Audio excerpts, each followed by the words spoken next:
د مغولو په وړاندې د خوشحال خټک د کارنامو پوښتنیز برم په اړه به مو ډېر څه اورېدلي وي،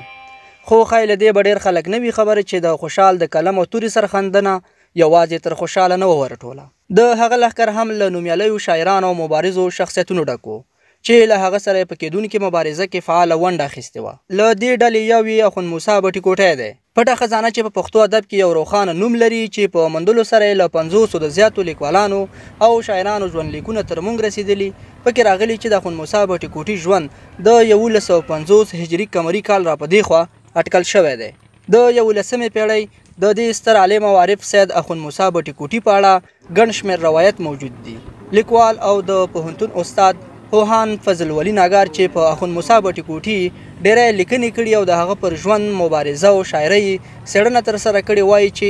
اخند موسی بټي کوټي څو پیړۍ مخکې د مغولو په وړاندې مومند ځوانان منسجم او د خوشحال خټک ملا یې پرې ور وتړله. خوشحال خټک د خیبر هسکې او هیبتي کلاګانې د همدې اخند پر مټ له مغولو وساتلې. اخند موسی بابا خو د 12مې هجري پیړۍ یو نامتو روحاني، بزرګ، شاعر، لیکوال او عالم شخصیت و. دوی په دې سیمه کې ډېر رسوخ لاره او د هغه د رسوخ یو ثبوت دا دی چې خوشحال بابا په تاریخ مراسا کې چې د بیاس کومه برخه ده هغه خوشحال بابا لیکلې ده. او خوشحال بابا وایي چې څه وخت چې مغولو په مومندو په مغولو باندې حمله وکړله، مومند په دې کې مات شولو او بیا د اخند موسی بټي کوټي هغه ول مې محمود موسی بټي کوټي وایي چې هغه راغی او دا چوهړ مومند د مغولو نه خلاص کړل. نو اخند موسی بابا په دغه وخت کې چې د تقریبا د خوشحال بابا لا خپل جدوجهد د مغولو سره نه دی شروع کړی، دا په دې وخت کې یعنې د خوشحال بابا د ځوانۍ په وخت کې دا یو رسېدلی بزرګ او لوی شخصیت او په سیمه کې مشهور سړی و. پوهان ناګار وایي چې په پخوانیو اثارو کې راغلي هغه وخت چې ډېری هیوادونو کې اسلامي حکمرانان نه وو، اخند موسی بټي کوټی په منځنۍ اسیا او ترکیه کې د خوشحال د استازي په توګه پاتې شوی دی. نو د یو داسې چا په سلسله کې وه، نو حضرت مجدد الفساني رحمه الله دا د هغه د زوی خلیفه و او هغه داسې یو شخصیت و چې هغه په هغه وخت کې خو اسلامي حاکمان دومره مسلط نه وو. هغو د هغه دارې سیمې دپاره خپل خلیفه وټاکه او دا نو د بدعت او د نورو نارواو په ضد باندې د جدوجهد شروع کړ. تاسو چې د حضرت مجدد الفساني رحمه الله هغه منشور وګورئ، دا به درله ثابته شي چې دا نو د یو دولت غوندې تشکیلي لاره حتی د ترکیې پورې د منځنۍ اسیا پورې. نو په دې ځای کې چې کوم استازی و هغه اخند موسی بابا او دا مشهور شخصیت دی.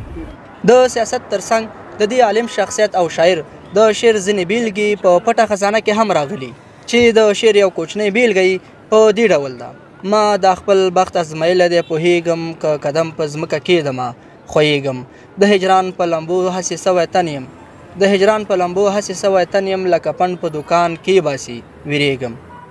له دې بیتونو د اخند موسی بټي کوټي افکار ښه معلومولی شو چې هغه د کوم فکر څښتن و. د روایتو له مخې اخند موسی بټي کوټي ځینې کرامات هم درلودل چې تر بنګال او هند یې غږ رسېدلی و. ویل کېږي چې ده به ځان ته له مارانو کټ بوړه او په همغه به ویده کېده چې بالاخره یې مرګ هم د همدې مارانو له امله و. له یو روایت له مخې ویل کېږي چې اخند موسی بټي کوټی لنډي مار وچیچه او مړ شو. د لنډي مار نوم هم له همدې ځایه د خلکو ترمنځ زیاتیږي. اخند موسی بټي کوټی دغه د ماسترۍ تدریسي کتابونه چې دي د پښتو برخې دې کې د دې ذکر داسې راغلی دی چې د یو اوده درلوده یا یې فرقده ماران دمول او د ده دم داسې و چې کله به یې هغه چوف وکړه یا به یې کوم ځای نه هغه لاړې تاو کړلې هغه ځای باندې زهر و تاثیر نه کاوه. خو د ده په اړه باندې داسې ویل شوي دي موږ یو تعریف لرو یا یو نمونه اخلو، نوم اخلو په ولسي ادب کې د لنډۍ.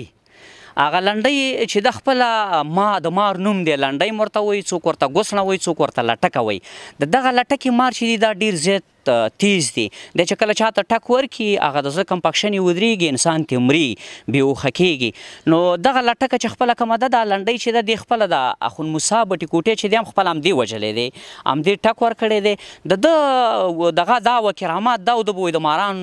کټ بڼه دا خپله مستنده خبره د کتاب کې راغلې ده او هغې باندې به دې خوب کو دا ماران د ده نه تنګ نو هغه وایي بیا دا دغه وکړه دې مارانو خپل منځ کې داسې یو مشوره وکړله دا یو روایت دی چې دې نه موږ څنګه ځان رام کړو یا موږ ته څه کول پکار دي همدغه لنډۍ مار دا ګوس نه چې وایي دا پکې راوچته شه ده ورته ویله چې زه ورته ټک ورکوم د ده خوله کې لاړې یا توکاڼې وچیږي نو دی د دې نړۍ نه ځي هغه زهر پې تاثیر کوي او موږ به ترې نه خلاص شو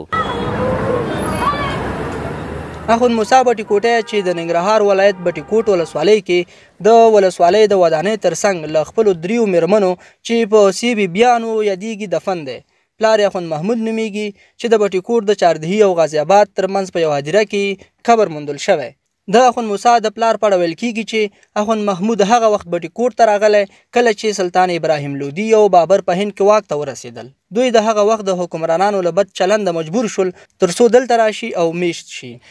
زما تحلیل او زما مطالعه چې څومره ده د سلطان ابراهیم لودي حکومت چې کله په هندوستان باندې حاکم و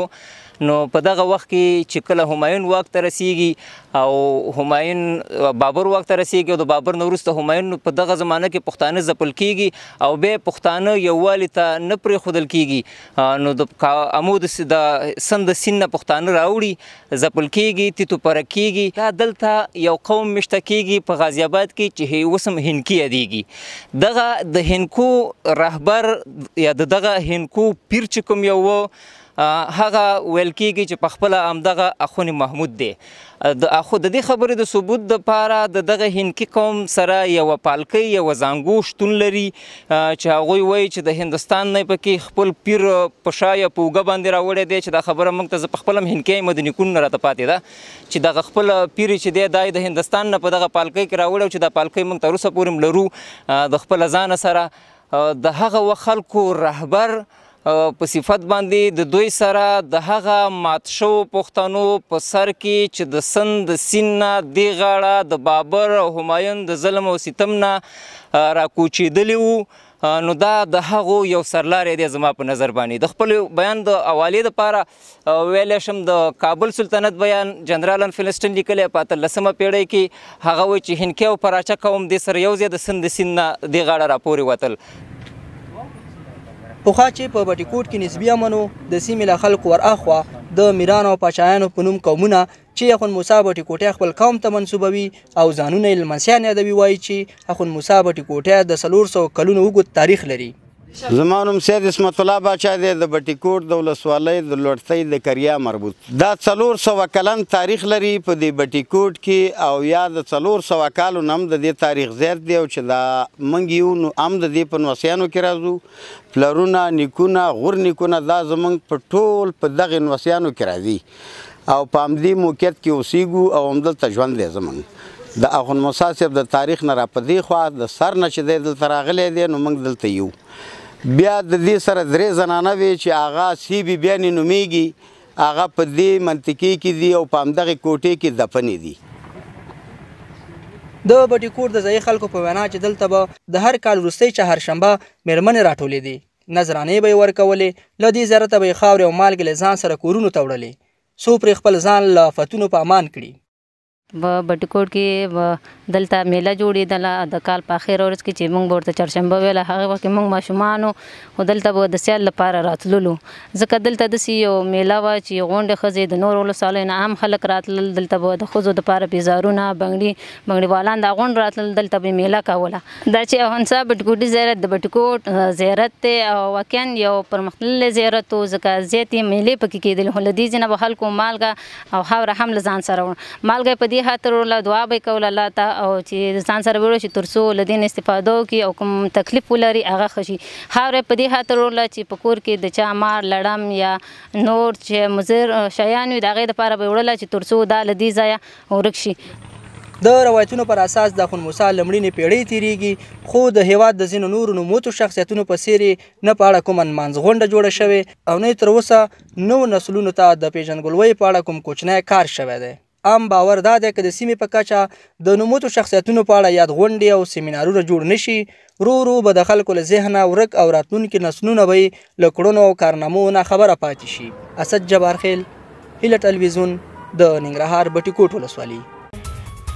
دا راپور تاسو ته د هیله ټلویزیون لخوا وړاندې شو. د نورو راپورونو او خپرونو لپاره زموږ د یوټیوب چینل سبسکرایب کړئ او که دا راپور درته په زړه پورې و نو د ملګرو سره یې شریکه کړئ.